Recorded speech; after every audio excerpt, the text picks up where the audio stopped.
ассалому алайкум шунавандаҳои гиромӣ.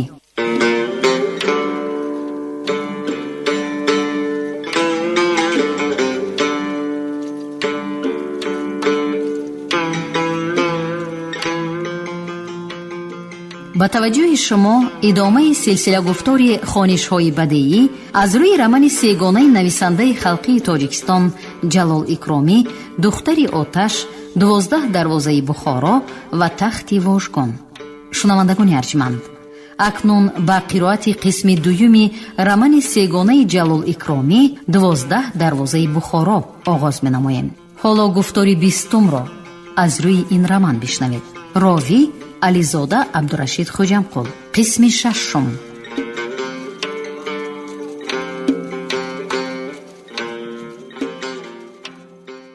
کمپیر آن را با دستانی لرزانش گرفت و دقیقه نگاه کرده ایستاده گفت: تو پسری گمراه قاضی بایسون، به هر حال نان و نمک خورده خاندان مایی. از تو عیب و شرم نیمی که به زیر این سفسطه دروغ میخواهی که من مهر خود را مانم؟ پسری قاضی بایسون دید که با این کمپیر از راه فریب و مکر و نیرنگ بازی نزدیک شدن و کار را بود کرده گرفتن علاج ندارد. عقل و ادراک و فهم کمپیر زیادتر از آن برآمد که اسد گمان کرده بود. بنابراین به طور جدی گفت: اولش همین که این سفسطه دروغ نی. عادل و فقرا پرور بودن حکومتی تو را حالا سنجیدن در کار است. حلوا گفتن قطعی دهان شیرین نمی شود. به هر حال برای مراجعت نامه این گپ ها ضرور است. یعنی که گر ضرورت بود روا باشد. خندید با تمسخر مادری امیر. اسد قریب بود که به مغلوبیت خود اقرار کند و با دست خشک برآمده رود. لیکن مادری امیر از باب دیگر گپ سر کرده مشکل او را حل کرد. چطوری که با زبان خودت به من گفتی و در حقیقت هم راست است که غازیان اسلام در ملک بخارا پهن و پریشان شده رفته، هر کدام با توده میده خود جهاد می کنند و زود است از بی‌قوتی مغلوب شوند. این خوب نی. اگر تو در صدد اتحاد آنها باشی، اگر تو برای برقرار نمودن دولت جناب عالی جان کاهانی، من می توانم به دستی تو چنان وثیقه زور دهم که قوه حاتم سلیمان را داشته باشد. درست است؟ اسد به این تکلیف ناگهانی و جسورانه مادری امیر که تا امروز او را یک زنی نادانی عیاش و قدیمی گمان می کرد حیران ماند. وی دقیقه فکر کرد و بعد گفت: گپتان درست و لیکن به این نامه هم مهر ماندن لازم می شود، زیرا که برای همین کار مرا به اینجا به نزد شما رخصتی در آمدن دادند. نباشد امکان نبود. اما وی حاتم سلیمان البته گپی دیگر. من به شما پاشا بیبی عرض می کنم که با قوه ولایت و اولیاگی از ضمیر دل من با خبر شدید و باوری دارم که این راز در بین ما می ماند. در حقیقت قوه های پریشان مجتهدان اسلام را متحد کردن، به یک جا جمع کردن لازم است. این یگانه مراد و مقصد من است. اگر خدا قوت دهد و جناب شما فاتحه خیر دهید، من به صدد این کار می شوم. مایلش این مراجعت نامه را مهر مانده می دهم، گفت مادر امیر اسد را خرسند کرده. لیکن این را به جبار قرباشی و یا یگان سرلشکری کلان دیگر نشان نتی که باور نمی کنند.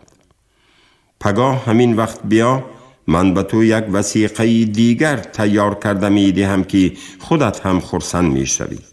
لیکن به وعدت باید وفا کنی، نباشد تلف می شوی، تو را خدا می زند. بسیار خوب، گفت اسد، ولی به دلش می گفت که تو به من مراجعت نامه و وثیقه گفتگیت را مهر کرده تی، آن طرفش را خودم می دانم. البته به وعده وفا کردن از من رود، لیکن پگاه به نزد شما آمدن من غیر ممکن است، نمی مانند و باعثی شبهه شدنم از احتمال بیرون نیست. من به میرزا محی الدین خط نوشته می دهم، پگاه جواب آن را گرفته می آری. مایلش، گفت اسد و منتظر شد.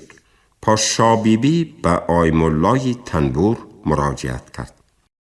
نویس: میرزا محی الدین بای، از مهمان نوازی هایت خرسند هستیم. در زیر سایه دولتت صحت سلامتیم. در گرد قاپلان چتمه اسکرهایت را باز هم بسیار تر کن که مبادا گریختن نرویم. میلش، اختیارت، لیکن با آدم ها رخصت ده که در آمده برآمده گردد.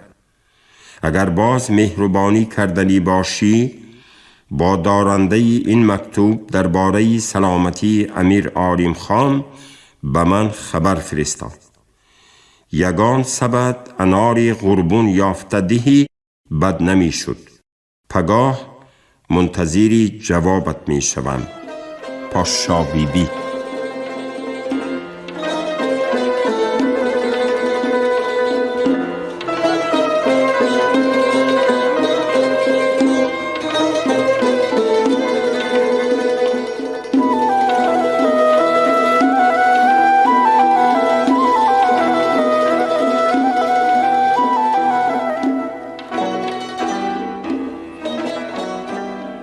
آیمالله مکتوب را نوشته به پاشا بیبی داد.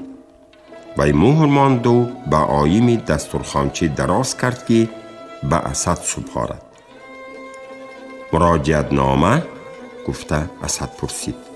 ها، نامه، گفت کمپیر با تمسخر و به زیر آن نیز مهر مانده داد. اسد مراجعت نامه را گرفته تشکر بیان کرد و از پسی در دور شد. پس آیمالله تنبور به پاشا بیبی مراجعت کرد. حضرتم، گفت وی، اکنون به من هم اجازت دهید که به حولی خودم روم. غلامتان با بازرگر از غصه به هلاکت نزدیک رسیده است. ها، تو هم می گریزی؟ نه، من هر وقت آمده خبر گرفته می روم. اگر نبیایی به میرزا محی الدین می نویسم اسکر فرستانده پیش انداخته می بیارند. با آن حاجت نمی شود انشاءالله. خیر، میلت رو، اجازت. لیکن اول یک نامه خودم را نویسیم. کاغذ و قلم تیار کن. آیمالله تنبور تعظیمی کرد و بیرون برآمد و یک آهی سبکی کشید. شبهای تیر ماه در اطراف بخارا خنک می شوند، خصوصا در یلنگی پولی مهتر قاسم. پولی مهتر قاسم به بالای دریای زرفشان در قریبی وابکند بود. از سطح دریای زرفشان شمالی سردی وزیده آدمانی لباس تنک را به خود می لرزانید. تقریباً 4-5 چقریم در گرد و اطراف درخت قشلاقی و آبادی نمی نماید. فقط در سری پول یک چند سرای، 5-6 دکان و 2-3 حولی و خانه های پاخسگی هستند که گرد و پیش آنها نیز از درخت آری، همه جا شورزار، سب سفید نمک زهیده خواب کرده است که حتی در شب تاریک هم اندک روشن می‌تابد. در طرف چپی پل که راه گذشته به سوی خیژدوان می رود، در پسخمی دریاباد 5-6 نفر آدمانی مسلحی تپانچه و ملتقناک راه را پاییده خواب می کردند و همه‌شان از خنکی دغر می لرزیدند. نعیم، ها نعیم، گفت یکی از آنها لرزیده ایستاده. این خنکی از هوا باشد یا که از دریا. نعیم گپ نزد و به راه نگاه کرد. از دور در آن طرفی پل سایه تاریک خانه و دکانها به زور می نمود.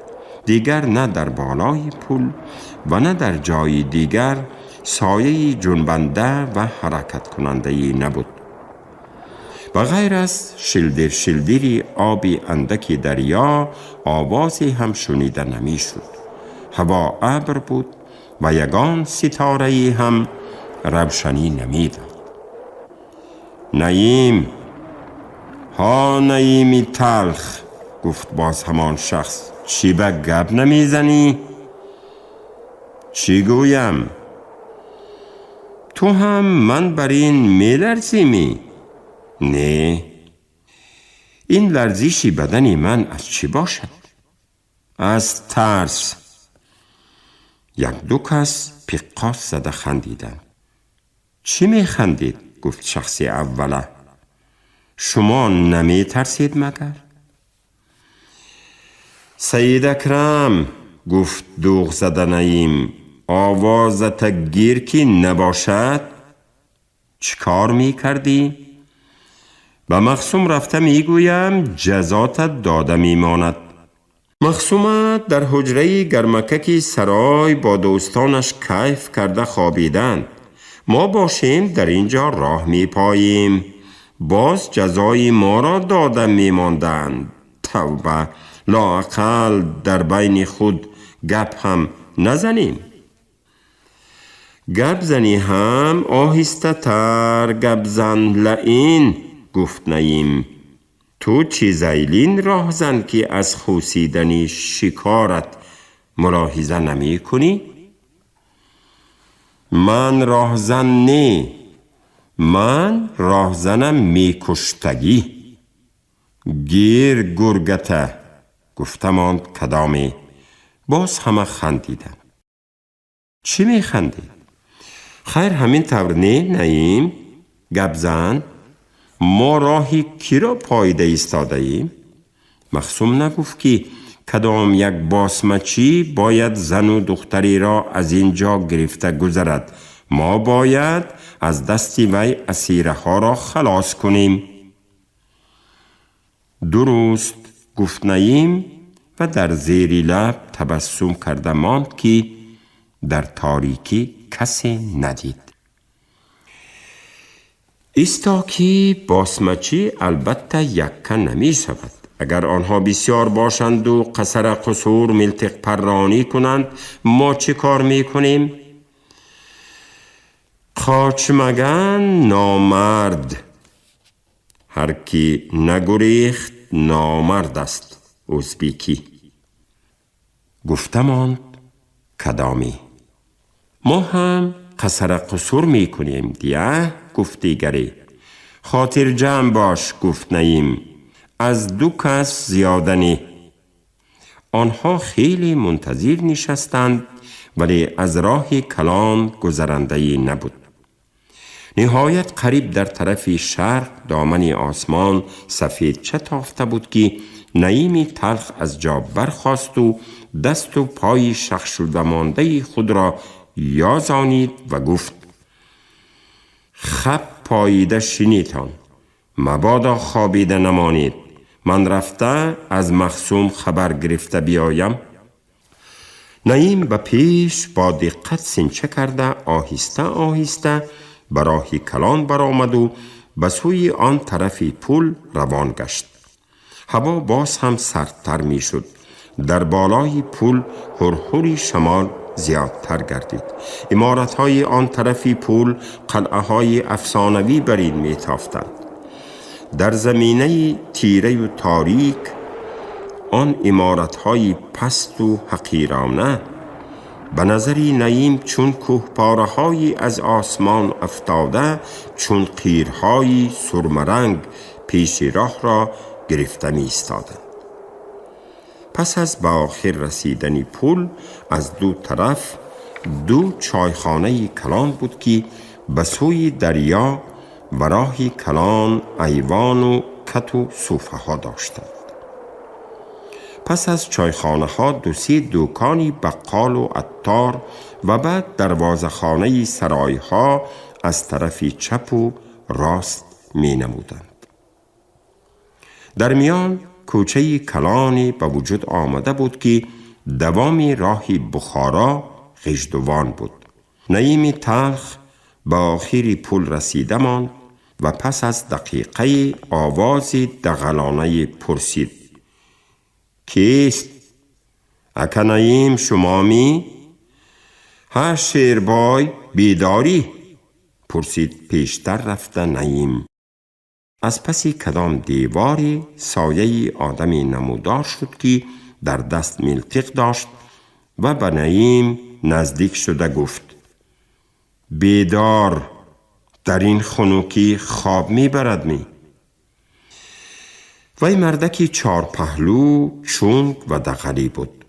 به سر تلپکی برگی بخارایی دوخت، به تن کلوچ شلواری سیاه رنگ، به پا موزه داشت.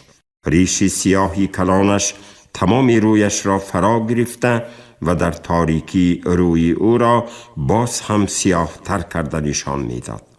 از بین آن سیاهی مدور دو چشمی گربگی وی هر زمان برق زده نموده می استاد.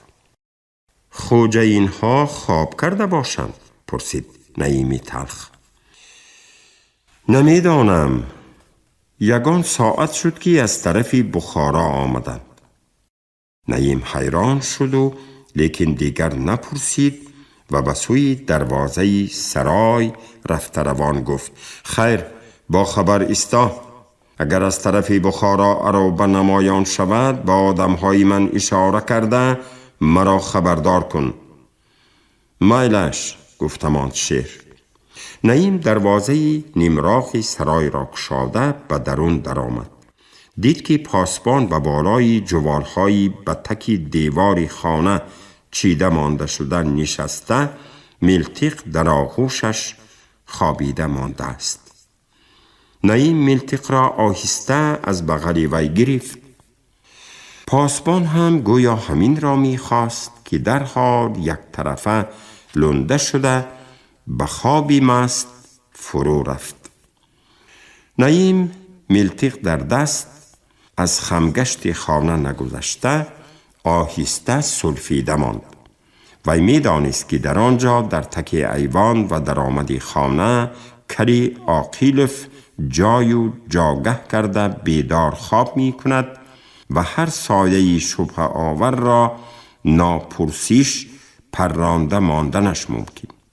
اما حالا به سلفیدن نعیم کسی آواز نبرآورد و نعیم ترسیده به تی ایوان نزدیک شده دید که کری عاقلف گویا به درون جاگهش خوابیده است.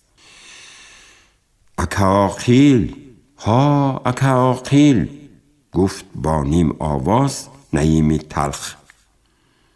به جواب از تی صوفه ایوان کسی غرونگی کرد و پس از ثانیه از پایان سایه عاقلف نمودار شد.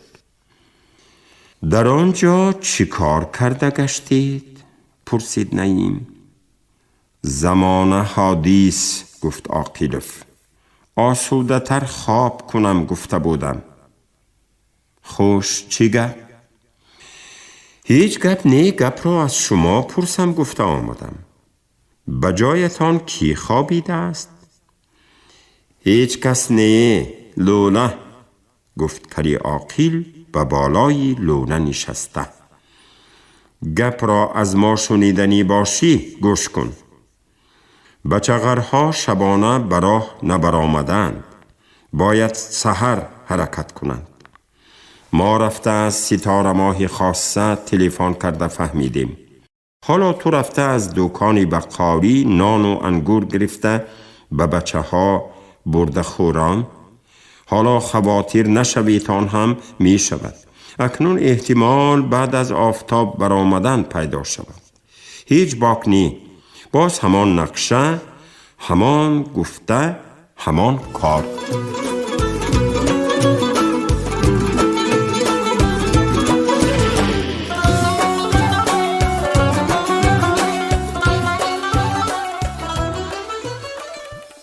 اولی روز چایخانه و سرایها کشاده شده، آدمها پیدا می شوند. نه سرای کشاده می شود، نه چایخانه، گفت با قطعیت کلی عاقلف. مخصوم همه سرایبانها و سماوارچی ها را آورده قسم داد. در اینجا هیچ کس پیدا نمی شود، خاطر جمع. ها، این طور باشد میلش، گفت نعیم. نباشد من نان و انگور گرفته می روم. خوجین خواب می؟ خواب بسیار هلاک شد. من هم می خوابم. یگان ساعت دم گیرم. رفته ایستاده قرولها را هوشیار کردم. هوشیار می کنی؟ گفت با استهزا نعیم. انا یک تیش به بالای جوالهای جو کیف کرده خوابیده است. من ملتقش را گرفته آمدم. نخواد. همین قراولی درونی دروازه؟ یا توبه. کلی عاقلف آتشین شد. کنی بیا رفته بینیم. آنها از جا برخاسته به طرف دروازه روان شدند، ولی در پس خانه در بالای جوالهای چیده مانده شدگی کسی را نیافتند. نعیم در تاریکی به چیز چشمش افتاده برداشته دید که قطار وزنه بوده است. گریخته است، گفت نعیم. بیدار شده نبودن ملتق را دیده قطار وزنه را مانده گریخته است. آدمی یافته آوردگی تو، گفت کلی عاقلف طعنه آورانه و هر دو از سرای بیرون برآمدند. در کوچه شیر می گشت. وی گفت که قراولی درونی حولی 2-3 دقیقه پیش از این برآمده به پایان به لب دریا فرآمده است که آب خورده طهارت کند. گریخته است، گفت این دفعه کلی عاقل. لیکن حاضر تپرتپور کرده به استراحت مخصوم خلل دادن خوب نی. بعد یافته می گیریم. دور رفته نمی تواند به دست می افتد. خیریت که قطار وزنه را مانده رفته است. میلش از آن سرای رفته همدم چرا فرستان؟ خوابیدگیش کفایه. آمده قراولی کند. خوب، گفت نعیم و به سوی دکانی رو برو رفته روان از خیال گذرانید که در حقیقت بسیاری آدم‌های اسد مخصوم به ایما معطل شده گشتند. خدا نکرده با باسمچی می با کسی دیگر می جفتک مضاعف می کند، بعد دیگران جفتک مضاعف کردن یعنی گریختن. این خوب نی البته، لیکن چه علاج؟ آدمیزاد شیری خام خورده.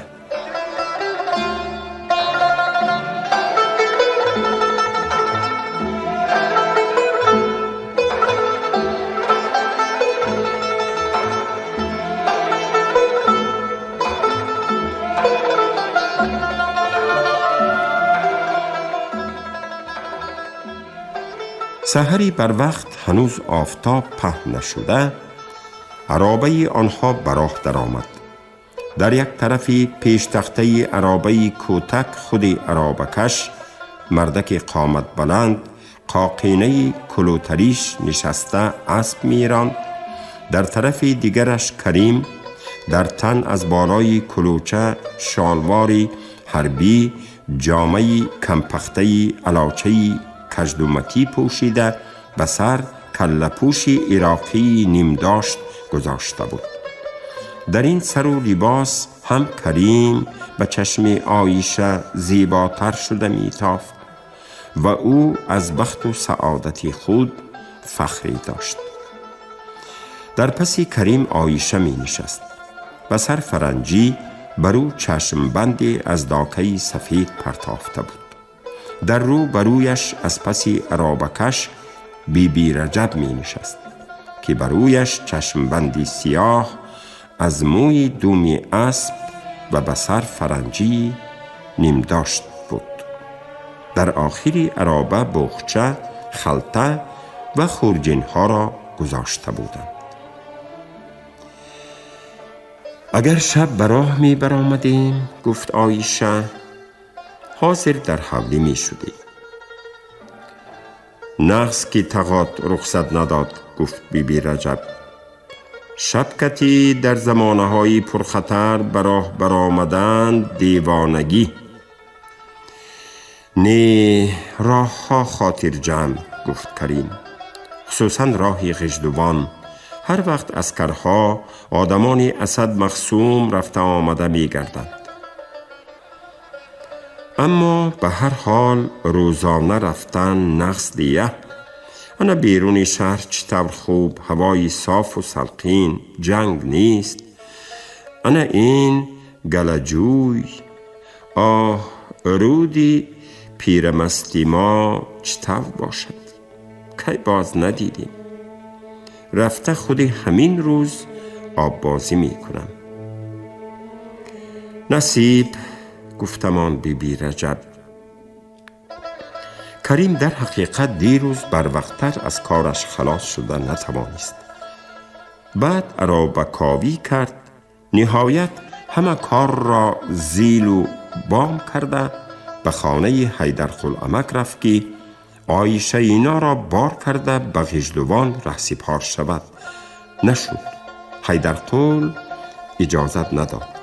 مجبور شدند و کریم هم عرابکش هم در حولی میده حیدرقلعمک که همان حولیچه از دلارام کنیز ماندگی بود بروی حولی خوابیده سحر براه برآیند. حیدرقل را ساعتی 4 سحر آمده جیغ زده بردند. وی با خواهر و جیانش و کریم خیر و خوش کرده برآمده رفت. خانگی ها نیز دیگر نخوابیدند.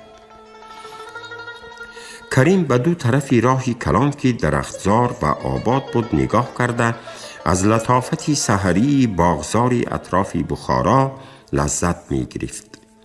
اسبی بردمی زور گرس قدم مانده عرابه جرنگاسی نو را که پادشاهی بود گلدراز زنان گرفته پیش می برد. کریم جوانی آتش مزاج به غیرت و سیر حرکت و در عین زمان اندکی شاعر مزاج هم بود.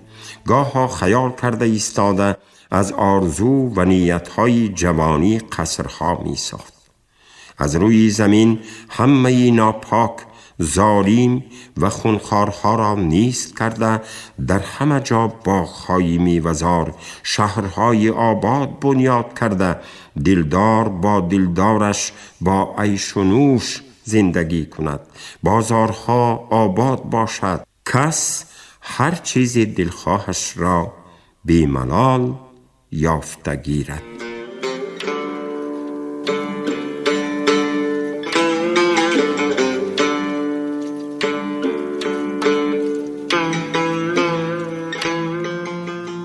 шунавандаҳои азиз, шумо гуфтори 20-ро аз рӯи рамани 12 дарвозаи бухорои нависандаи халқии тоҷикистон ҷалол икромӣ дар қироати ализода абдурашид хоҷамқул шунидед. коргардон шералӣ нағзалӣ, садобардор карим толибов.